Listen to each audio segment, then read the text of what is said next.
Ayo, Nduk. Ana luwak. Lah. Ana luwak. Muni luwak iki matane madhep rene. Luwak. Luwak yo ben. Rumangsa dadi luwak kok rene. Mulakno mlebu penjara ya kuwi. Rasakno. Jan ayu-ayu suaran. Ya. Ya ben to. Iki ngono aku nek dadi bojone 3 dina aku. Langsung stroke aku nek Ora gur stroke mudar sisane.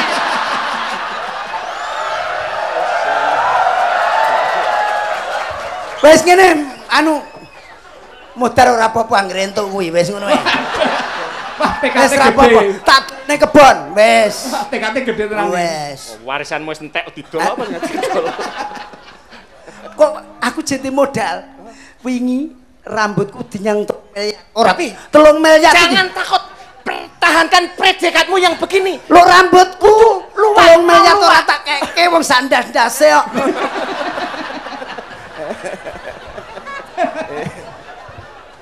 Ayo tutuk ya, Nduk. Ana luwak, piye? Kok nyolong serandal. Hah? Luwake gragas niku. Yen kurang penak diganjel bantal. Sik bucange. Niki kula urus niki. Ora Pripun? penak diganjel bantal. Apa kuwi? Apa? Lho, menika nek jenengan sare, Oh. ndasipun menika Ndasmu. Karo aku malah ndek ndas-ndaske. ora lah wong plonco loro nek gulon meling-meling ngene. Mustaka ndas. Mbok tawon ngono bisa. Tawon ndas padha ya. Aduh. Oh, alah Gusti yo ngapura. Entuk tanding gogon bengi iki. Ora awet mau kena lampu sulap menira plonco loro. Kuwi rak mung disawang mlo cobanen. Oh, ngerti rasane njaluk tunggal. Rasuti. Sumpah. Kayak melon. Aku nek ketemu sinden keras begini persiapan saka rumah aku. Kenapa? Minimal nggawa STMJ baru ketahuan tuh. Alah, STMC kanggo ki gak Apa? mempan. Emang tahu STMJ? Apa? Sekali tekan muncrat jauh. Alah, aku ki duwe lawane kuwi. Apa? Nyai cepuk blewah. Apa? Ya jimat piandelku to ya. Nyai Apa itu? cepuk blewah. Apa? Apa kuwi? Dek iki wis tak sepuh kene. Ora. Nyai cepuk blewah tanpa rikma. Waduh, apa itu? Wah, cepuk ini artinya apa? Cepuk blewah. Ada wedang kuwi lho goblok metu.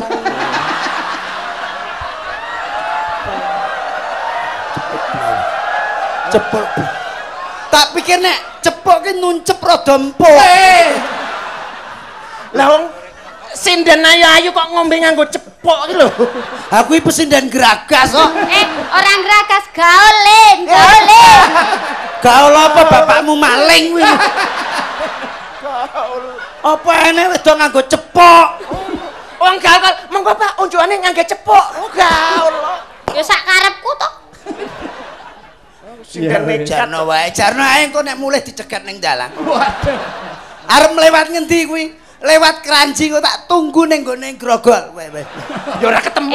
Ora ketemu no. Aku ki arep lewat akhirat. Wah, malah medeni kancan. Wis nduk eman-eman nduk tak go mulih nduk wis sesuk. Aduh. Wis. Yo, terakhir Mbak Moresta. No. Ana semut. Nah iki Iki rada iki semut. mlebu kathok. Ora, Mas. Ora Ingin mlebu kathok tak cides kok. Ana semut mlebu kathok kuwi jawabane ora pas kuwi mosok. Ana semut mlebu kathok. Sebab semut mlebu kathok. Ayo dicandai. Ayo. Nang Ana dhuwur kasur Terus lagi diemut Alah, kok wis mantur. ayo ditakoni Kok apa? dimut kok terus mancur ki apa? Mas Gogon, Ya. niki nek jenengan dar klepon niku lho. Lagi dimut ki lak gulane wis mancur. Oh, kelepon. Oke. Iya, kuwi Mbak, berarti Mbak, Saya terus terang kalau ngemut-ngemut gitu udah bosen. Oh, udah bosen. Udah Kenapa? bosen. Ya telepon tadi. Oh, gitu. Karena Ya bosen sing tok emut mawa. Ana semut Ya. Di counter ta saiki. ngerubung gula. Ya wis, gulane akeh mah. Oh ngandake wong lara gula. Nanu, monggo Mas Larto kula lajengaken jenglengne jelali. Nggih, jengleng monggo. Panasudyan aling-aling saping gunung.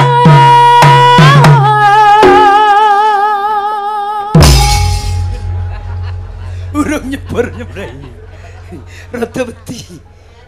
Natian Natian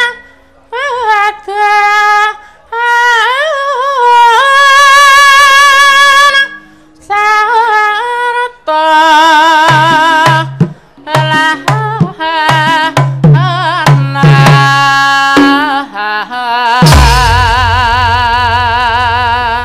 Iki ketoke ngidak telek ya. Mapret. ya ora to resik piyayine. Mas Larto jantan pomik wis banter. Tenan niku latihane nek esuk ngoten nguntali kaset to. Macam-macam. Kaset keduntal. Lah nggih suarane ben iso dawa. Nggih. Nanu, monggo Mas. Aminomane banyu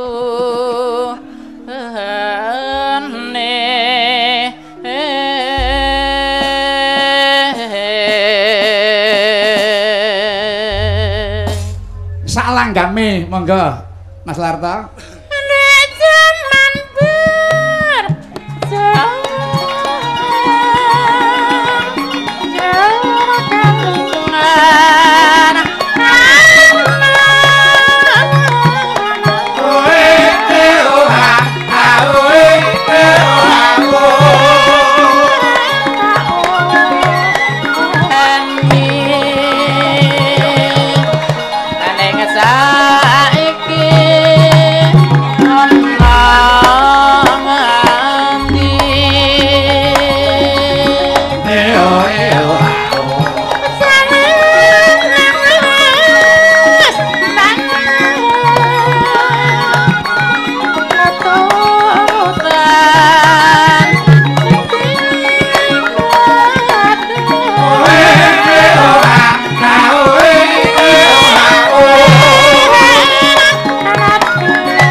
Terima kasih sembah nuwun temonjo karo sing ngaturke pasumbang nggih Mas Gogon. Mas Larto. Ora nguciwani Mas Larto. Nggih, sesuk kon ningali nomor telepon. Heeh. Dikoleng meneh. Tak utangi. Oh, ini Mas Larto itu kalau kita biasa sebut ini bukan laki-laki, bukan perempuan. Ini namanya banci. Ya. Banci itu kan terdiri dari 5 suku kata kan? B-A-N-C-I. B bentuk dan lekuk persis kayak wanita. Iya. A-nya A-nya apalagi di waktu remang-remang. oh. N nampak serasi apabila duduk berdua. C colek di pipi, raba di dengkul. I nggak taunya laki-laki juga. Iya. Tapi sayang dia itu suara bagus, bentuk bagus, cuma nama. Kok nama? Nama kurang mendukung. Loh udah bagus. Nama Larto. Susah. Ngetopnya susah. Loh kok bisa? Nama bisa loh. Inilah kita panggil artis kita yang sudah tidak asing lagi. Ini dia Larto. Lah, disiarke kurang mantep. Orang yang pengen ngetop tuh namanya harus 5 suku kata. Oh harus 5 suku kata ya. Kayak Roma Irama loh. Para hadirin kami tampilkan Roma Irama 5. Dan didukung Elvi Sukaisi 5 dengan artis kita Ike Nurjana. Tapi ada dan Gogon Stefanus lah. Waduh. Ada yang 3 suku kata Nggak bisa ada, ngetop. nggak ada. Ada. Maggie Jet. Itu 5. Maggie Jet 3. Bapak Maggie Jet 5. Ngaku bapak. Kabeh mesti 5. Nek kepengin sugih, Nah, napa jenenge? nek sugih diembel-embeli. Nek loro Larto. Angel iki. Nek umpama niki ngono ditambahi supaya ngetop sugih iki ditambahi nama-nama motor. Ngetop. Niki Astrea. Loh. Niki Astrid. Titik Vespa. Loh. Puspa. Titik Puspa. Vespa. Kayak asline Vespa. Titik Kedawan niku, kedawan. 2 kata suku nek Larto. Sugih nganggo diembel-embeli mobil. Larto ambulan ngono piye? ora sugih malah medeni. Lho niku musiknya beda to. Nek inilah Elvi Sukaisi. Deng deng deng deng deng deng deng deng deng deng deng deng lho. Inilah Gogon. Deng deng deng deng deng deng deng deng. Inilah Larto. Twi twi twi twi. Ambulan. Loh, iringan. Mas Larto kalau mau ngetop pakai nama yang mengandung organ tubuh bisa ngetop. Ah, masa? Ganti nama. Apa? Contohnya kayak Ermi Kulit. Oh, bisa sebab ngetop. ada kulitnya. Iya. Terus Iga Mawarni. Iga Mawarni. Bisa ngetop Ada karena iganya. ada iganya. Terus Edi Selitonga. Bisa ngetop karena ada tonganya. Tongannya. Nggih. Matur sembah nuwun. Dengkulmu mlocot. Tambane malah ora apik. Inggih wonten malih tunggilipun menika Mas Gogol. Lha nggih sinten malih menika bojange? Saking kawula putra Sragen Asri nyuwun tembang Tandha Mata garap Sragenan. Lah iki elok iki. Sragenan iki Gonggo Mina iki. Kentun dumateng sutresna budaya wayang Purasdaya. Kagem Bapak Dalang mugi-mugi tansah ginanjar sehat. Amin. Saged mbimbing putra wayah nguri-uri budaya Jawi. Amin.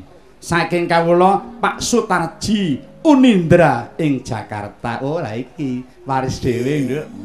Nggih. Unindra.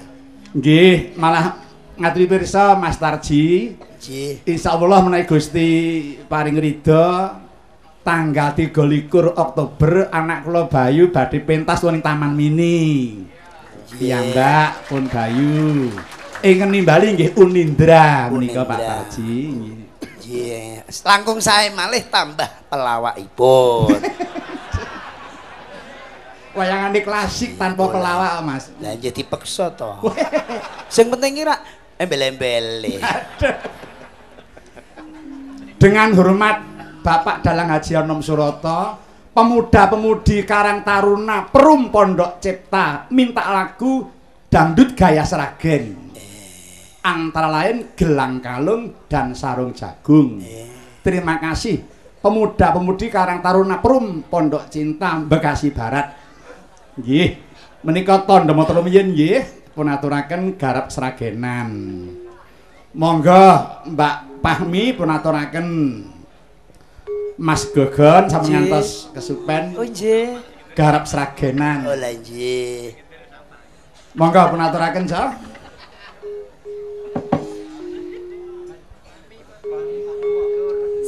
Senadyan ta ora mesra tandha mata salira Sik kurang genep nek wong si joget Mas Gogon. Nggih. Tambahi putri Mbak Eka. Nah. Monggo iki ngancani Mas Gogon. Ayo. Rene, Bu. Rasa Ayo, wedi, Bu. Mbak Eka. Aku wis jinak, Bu. Lah kula ampun kadung ngoyot niku Pakde. Ora Ora apa-apa, apa-apa Mas. aja. Ora werene wis timbangane kowe ora mulai. Ayo Mbak Eka. Tepuk tangan untuk Mbak Eka. Monggo. Nah, niki hiburan kok niki kok. Ya, maju mrene Niki kene ora. ujupe Pak Sam ini menghibur masyarakat. Nah, monggo. Rene nduk kene ora ana gawar kenteng, Nduk. Waduh. Ajae kaya arep tinju. Das buta ora pating jenggelek. Deh. Gon. Dikira awake dhewe nang kene ngelak. Apa? Hah? Ngapa? Digawake minuman akeh banget. Endi minuman? Moh ah. Inggih menika inggih kula aturaken kadang Haji. kula Senerawati Adi Mas Haji Kondang Sutresno ingkang parang rawuh menika inggih kagungan gong wayang menika. Nggih, duh Mas. Menika dalu menika anu Mas Kondang tukang jagi sound system. Lah nggih. Nggih, wis. Tukang Aku ya. anu nggulungi kabel. Lah nggih. Mas Kondang. Nggih. Iki- Monggo Mbak Pahmi. Monggo, monggo. Monggo. Nggih, wah iki ayu-ayu kok sikile mung papat. Drijine papat. Padake bebek. Oh, anu sing limo. sing loro jempol. Oh, Ki yo mletik tenan iku benar. Aku nek dilus-lus langsung.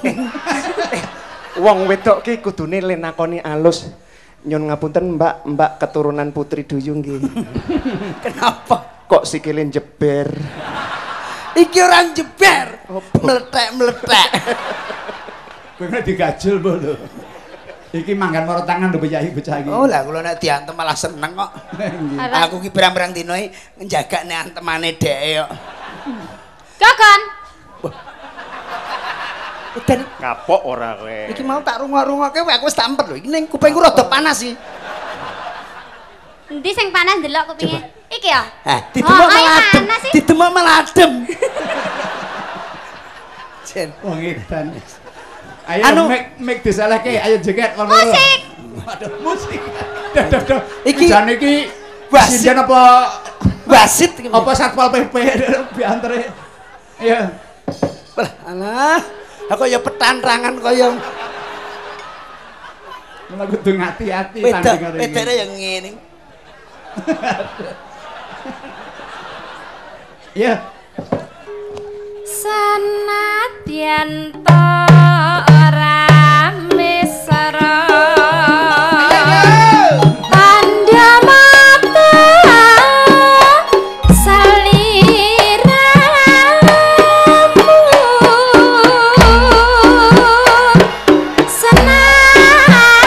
senadyan among sepele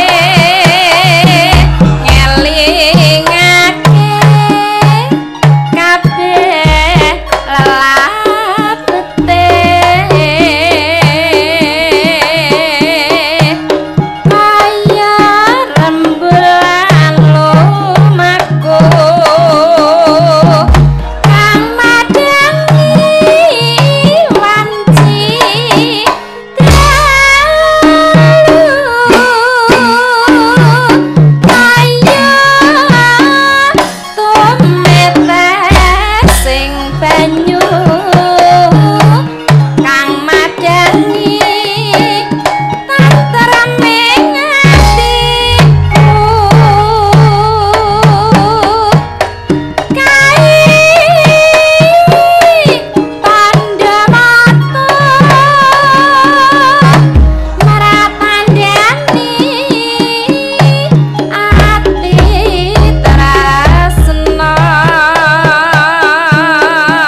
simpen ana kamarku dadi seliramu tak simpen ana atiku liya waktu bakare ketemu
napas. Se Eka aja mundur saka kono sik ana tunggale iki.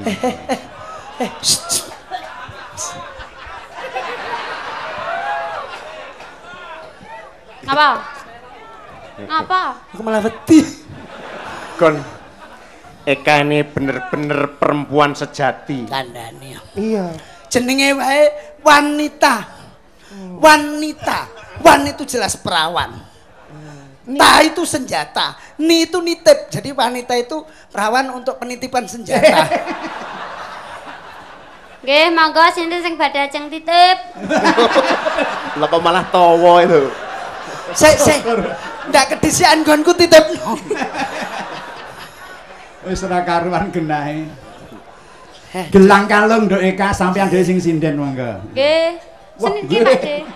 Seniki Pakde. Sesuk ya saiki to. Monggo gelang kalung para kadang menika nggih pun pundhut anu gaya seragen malih monggo. Gelang-gelang sing tak tampa ngelingake jamane semono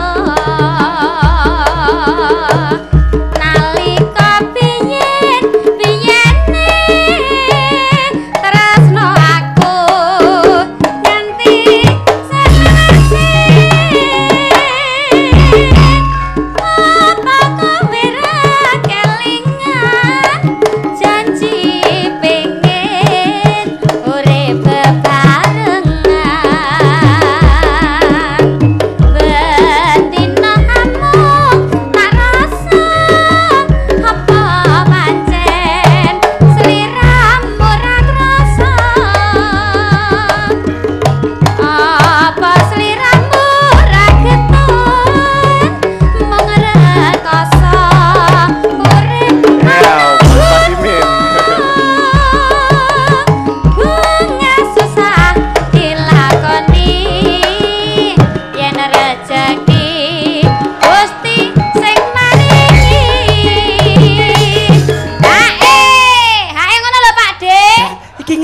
karo 300.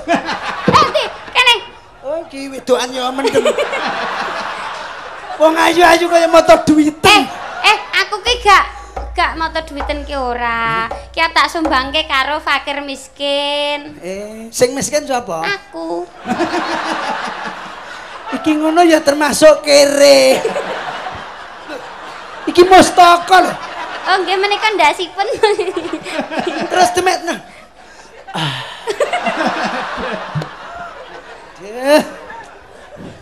Apa? Aduh. 300. Matur nuwun. Ini berarti bukan suatu penghinaan namun mempererat persaudaraan.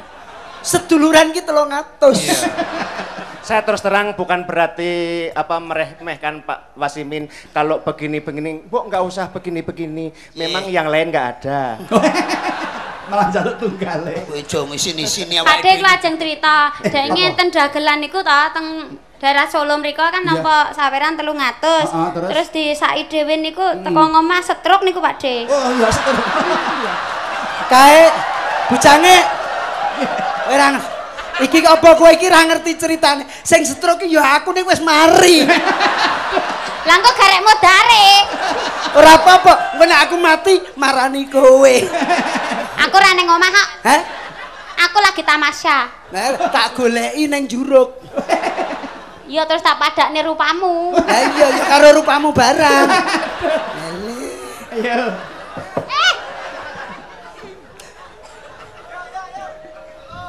Gelang-gelang dadi saksi marga sliramu ra bakal nyirani.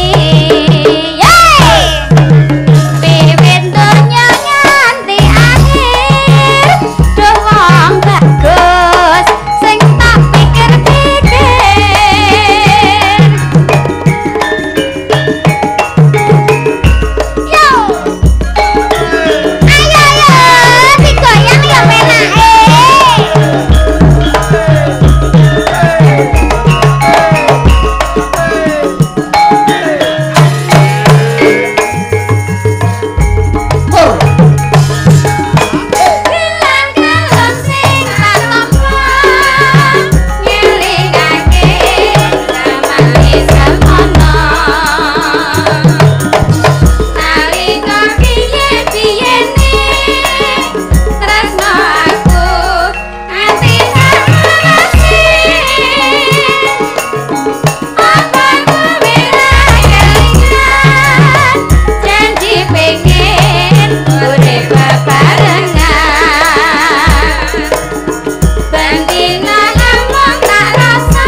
Ku terima nikahmu dengan mas kawin 300 dan seperangkat kayak lemari sih ora. Nah lumrah ya seperangkat alat sholat. Nyaduk. Ikhlas ora? Ikhlas. Tenan ora? Tenan aku nek karo kowe aja meneh tak tambah iki kan. Cekel sik. Kok ngisi-ngisini men. Waduh. Wong ki nyilih 100. Bae ya ora gablek apa-apa nek. Walaupun bagaimana iki demi wong wedok ayo ora apa-apa tak sili. Ora apa-apa. Iki pira wong-wong iki ndisi ngono. Ya duwe ora nek ora duwe tak silehi apa piye? 100. Cepet to. Aku ndak ngerti wong. Pak Wasimin kurang ya tambah 100. Alah. Salah kere. Ojo kere-kere. Kowe nambahi 100. Cepet kok ndak selak weruh wong iki didhisi wong iki mumpung iki bibit unggul. Iso nggih memperbaiki keturunan. Sik 100, kowe 100 aku 100. Nyo. Wis sepencet. Iki piye iki? Wes. Bintang digowo kono. Malah didum cah telu. Walah, sempro. Aman kesek ya. Aman ning kene. Nggih. Dilebokke ning daerah terlarang. Pantesan aku wingi dikai duit saka dhuwur, pantesan duwite kacamatane pecah. Inggih, sembah nuwun Mas Gogon, Mas Kis. Meneng-meneng bathi 100. Nggih, gegojekan mangke dipun lajeng nggih gara-gara nggih Mas Gogon. Nggih. Menika Banyumasan rak dereng medal ta niki. Mangke nggih gara-gara. Nggih. Ingkang terakhir menika wonten pemundhut kula nyuwun mijil cengkok duplak utawi ketoprak. Katur dhumateng sedaya kulawarga ageng arisan Sumber Mulya ing Sukoharjo Makmur. Oh inggih Sumber Mulya Sukoharjo Makmur. Kanthi atur wilujeng midhangetaken gending menika sinambi mirsani ringgit pura sedaya natas. Saking kula Bapak Ponimin Sarjana Hukum Sumber Mulya Mbulu Sukoharjo Makmur. Monggo Ibu Rusianti punaturaken mijil cengkok duplak. Dasaripun menika keparingipun Bapak Samsudiono anak kula Bayu pun dawuh nderek sowan mriki. Nggih. Monggo kula lajengaken Mbak Rusianti.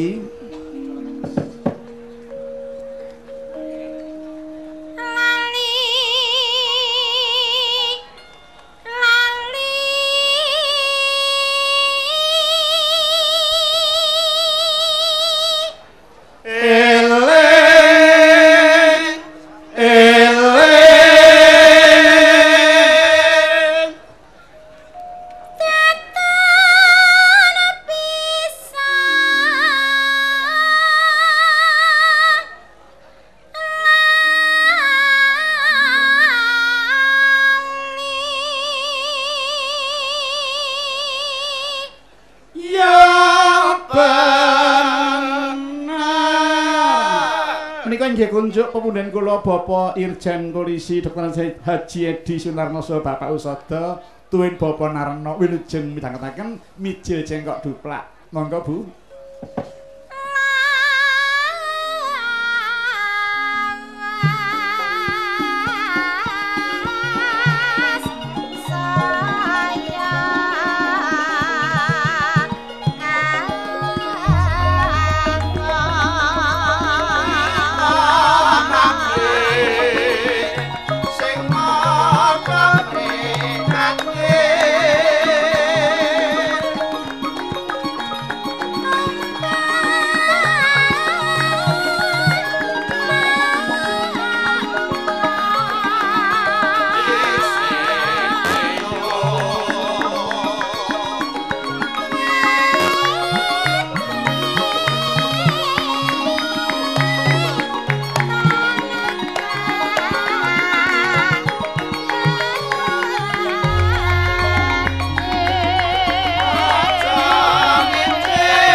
samara pamoring suksma sinuksmaya winahya ing sepi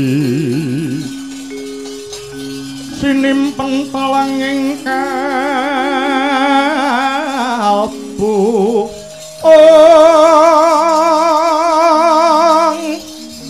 pambukaning warana tarlen saking liyep layaping aluyup pindha pesating supena sumusuping rasa jati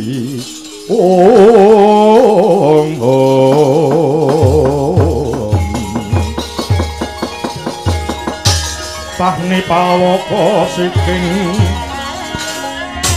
guna kahana lena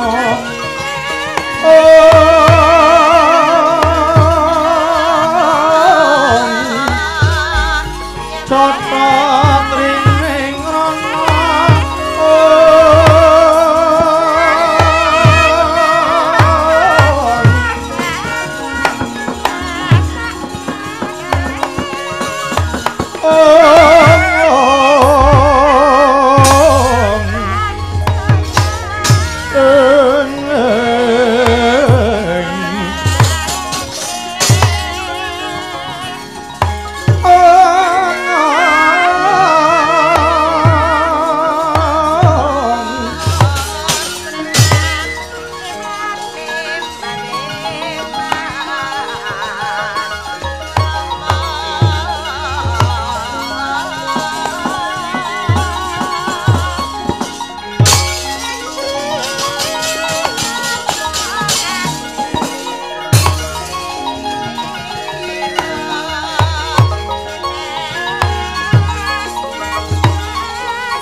Sikra kang bala tumingal acampo samya medali ler pathet wilet ing kanta dayu angkung mangun sang niti Benjang sangat cimicil ladinyong taliwus kutha Surawilaga kaya buta singa wregil pasti jangga dendanya mengambak boyo lah wah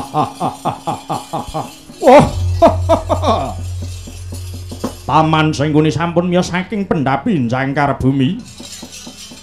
Kula keng putra panenggak Kurawa pun Dursasana cumadeng dawuh. Sing nyadong dawuh salah siji wae liyane cukup padha midhangetna. Ora perlu padha saur menuk. Dursasana pripun, Wan? Iki mau aku wis kelakon ngrimuk anakmu Antarja gelem manunggal karo Kurawa. Dasari Antarja wektu iki pikire lagi gelo karo Pandhawa. Mula Antarja gelo pikire hawe dheweke rumangsa yen dikiwakke dening Pandhawa tanpa dipikir nasibe. Kepara Antarja wis sumpah bakal pisah karo Pandhawa banjur tetunggalan karo Kurawa dur. Wah. Syukur bagi sewu man. Dene Antarja sampun purun kempal kalian Kurawa. Wah, saya wimbuh kekiyatan Ngastina man. Pancen mengkono nggir. Mula bapatine Pandhawa sak anake mung kari ngenteni wektu dur. Nggih, Man, nggih. Usul, Usul apa Durmagati? Kula niki nggumun setahun jembleng serendeng nek nggagas tekon sampeyan niku lek. Lawang jeneng watak Srei Drengki Jail Metakil wiwit biyen nganti saiki kok ora mari-mari niku pripun to? Yen ngoten bener kandhane wong pinter nika nek watuk niku jare gampang oleh nambani sing jenenge watak ora bakal ilang yen ora bareng karo sing nyandang. Lah kok persis cobi to. Buktine nggih sampeyan dhewe niku. Salahnya apa Gatotkaca itu, Kok Anda sampai hati memprovokasi Antarja supaya membunuh Gatotkaca? Itu namanya sampeyan tega mengadu domba sesama saudara. Perbuatan seperti itu sudah jelas sampean merusak persatuan dan kesatuan bangsa, Maaf, nggih, Tidak aneh sampean itu selama jadi patih tidak punya kewibawaan. Karena apa? Karena sampean memang tidak patut dihormati. Pertama, sampean sebagai pejabat patih nek ngomong pagi tempe sore dele alias mencla-mencle. Kedua, sampeyan nek omong serba mengejutkan. Tur omongan sampeyan tidak pernah bikin tentram, justru membuat gaduh wong sak negara niki. Buktine, siapa yang enggak menurut perintahmu terus sampeyan keluarkan dari jabatannya. Ambok jangan mentang-mentang dupeh lagi kuwasa to, Aku terus sapa sira sapa ingsun. Sebagai orang tua itu mbok ya bisa mendinginkan suasana, jangan malah mempersulit situasi menjadi permusuhan, Alangkah lebih wibawanya kalau Sengkuni itu mau mengingatkan yang lupa, membenarkan yang salah, memperbaiki yang rusak, kan gitu seharusnya. Lah kok malah ngobak-obak banyu bening. Gatotkaca dicalonke dadi senopati itu bukan masalah sampeyan to, itu masalah intern Ngamarta. Nggih pun kersane diurusi dhewe. Sampean itu walaupun tidak kurang satu apa, tapi hidup sampean ora tahu tentrem. Sebab dina-dina sing dipikir mau kudu ngejloke kursine wong mawon. Niku sampean niku. Kula pikir sampean niku dadi patih, dadi wong tua sama sekali tidak bisa menempatkan sebagai orang tua. Maka tidak aneh kalau tidak punya kewibawaan. Ngoten. Seperti sampean itu seharusnya sudah waktunya memberi petuah yang baik untuk anak cucu. Syukur mene wuwur utawa mawit-mawiti yang anak putu. Tafakur yang kusuk biar dapat ridho dari Gusti. Maringi sembur utawa pengestu yang anak putu. Tumindake sing jujur ben dieringi kali sepadha-padha. Lah kok malah ajeng mateni wong sing tanpa dosa. Mbok nggih mpun to, emut to. Yang namanya hukum karma itu berjalan adil. Sing ngunduh hukum karma niku ora mung sopir becak bakul bakso sing jabatane dhuwur ya bakal ngunduh tandurane niku. Durmagati kowe ora perlu kekean catur, iki wis dadi kerampunganing rembug ing antarane aku lan putuku Antarja. Kowe melu nyengkuyung ya syukur dene yen ora malah kepara kowe metu saka rombongan kene. Cekake Kurawa tanpa raimu ora nyuda kekuatan. Piye le diplomasimu? Ora mandi. Ala nggih pun mriku. Pun terserah.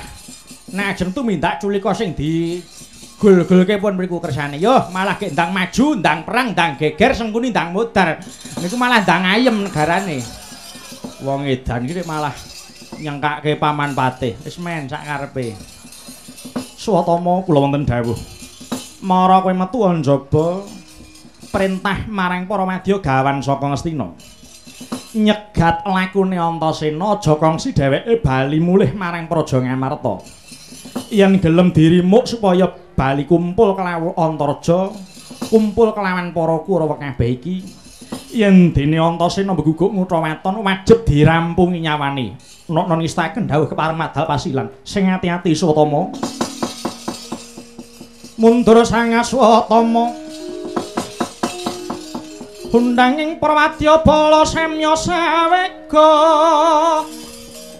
Humyung swaraning pendheperi. Kubar koronang kalawan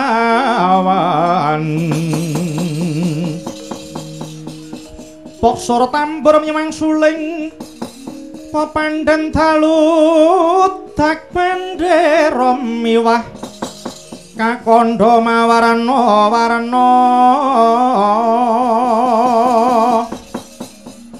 Pindha caladiyan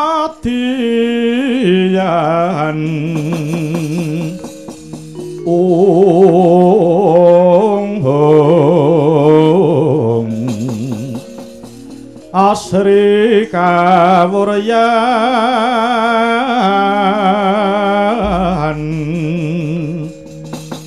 Kandang-kandang jam-jam kuning Sarantakas marandana bungah-bungah yen dina pong kulate satembelalak wajane wis memancal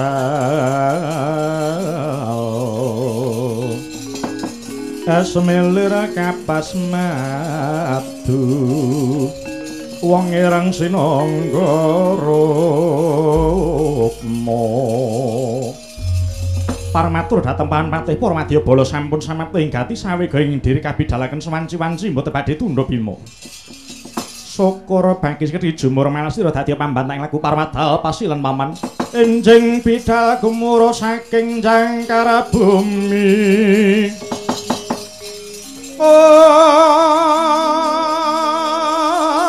kung ingkang balakuswa Prabu sananira Lir surya wedalira saka ing jala nidya rasa madhangi jagat tuk mungup-mungupaning sabocah ing wukir merbabak bang sumirat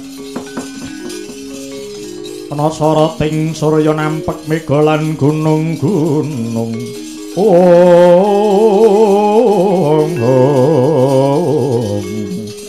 Wonten kaya mangkono wis ketingal lumaris bidaling para Kurawa.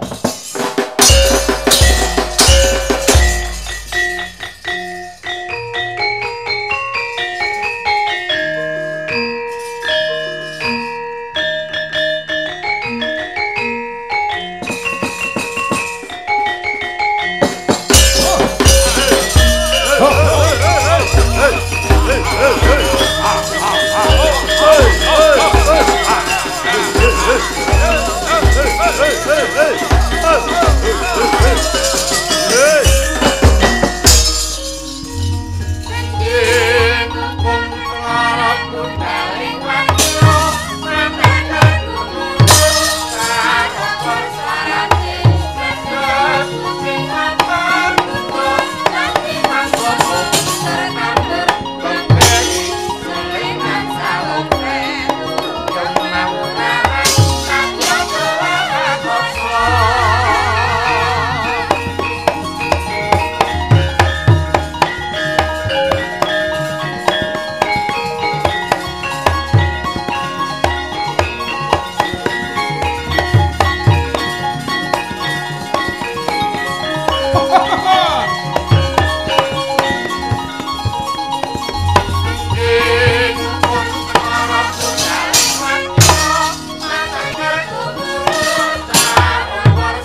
Swaraning wadya kang lumampah kumpul sajuru-juru hatata tancarup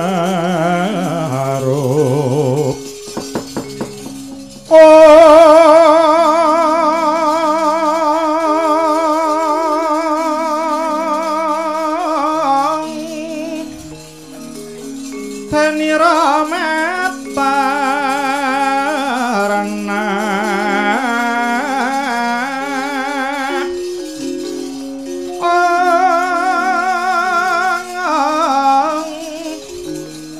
tuwaca miwang bending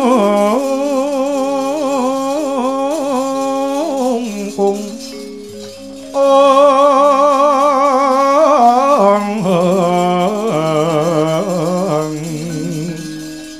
sang swatama kang minangka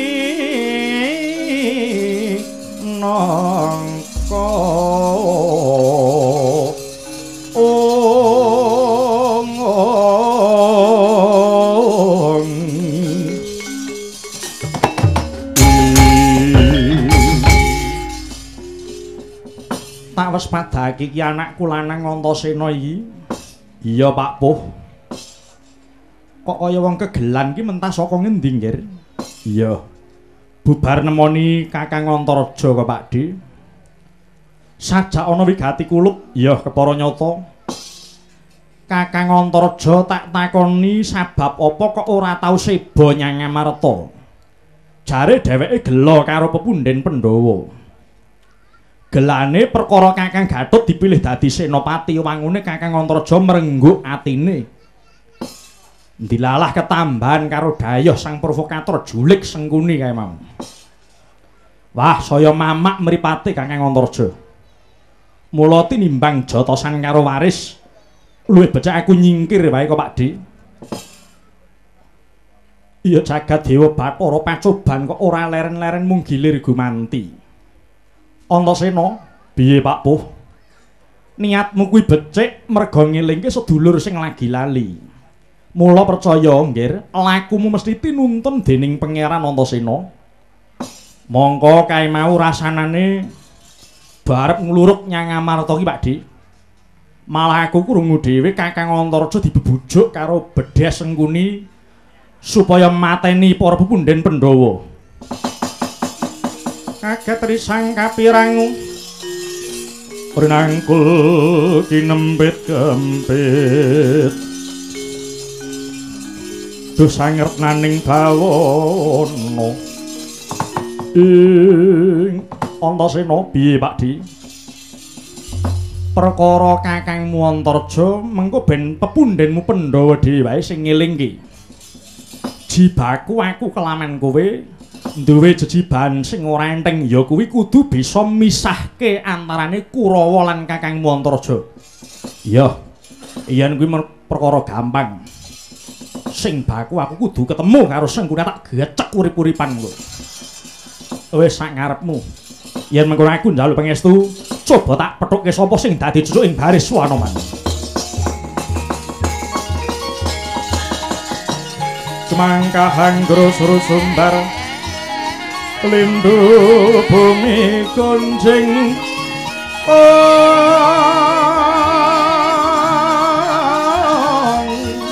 kumaludha guntur ketok kumakang jalatri lumembak banyu kumambang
Sikra cancut gumregut ngembat awatang rabasa mungsuh sangkep cocok antaran bau sayakti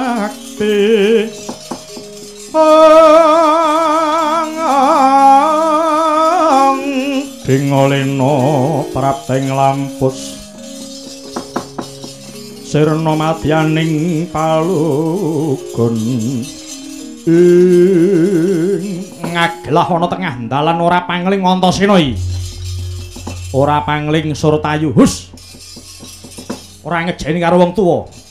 Balane Sengkuni dijeni tiwas muspra. Ayo, tak jaluk kanthi banget ayo kowe bali kumpul kelawan Kakangmu Antarja. Tinemune sing ngrusak Kakang Antarja iki jebul Sengkuni sak antek-antek klebu dapurmu kuwi. Saiki ngene wae. Antasena Darbi sayembara, apa sayembaramu? Aku gelem bali kumpul karo Kakang Antarja. Waton kowe wis bisa ngasorake kasektene Antasena. Weh, sugih kendel bondoan nantang perkara. Wani karo aku, apamu sing tak wedeni? Wah, matna sastra jendramu wateken aji japa mantramu tebuak dia dapur anjeng kelang do takon dosa parep.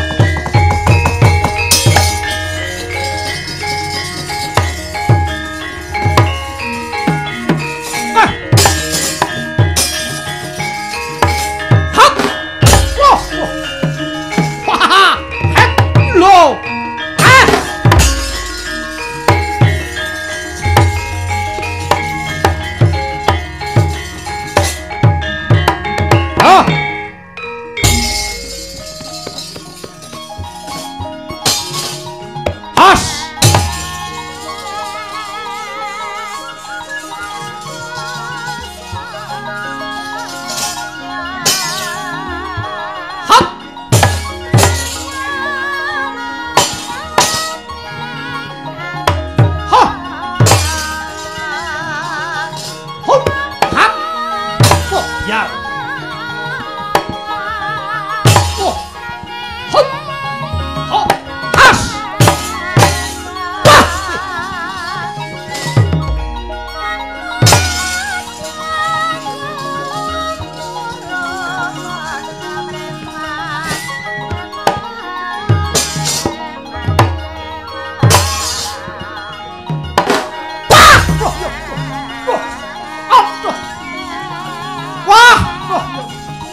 Wah, aduh, hai, wah, iya, wah, biar, ho, hai, wah,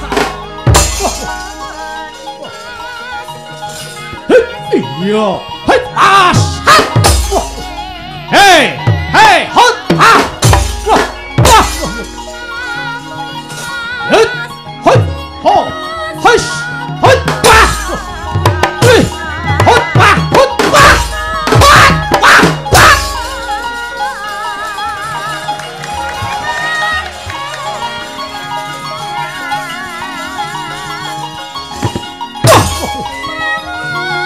wah,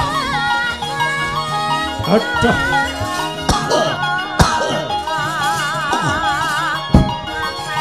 ah, ya.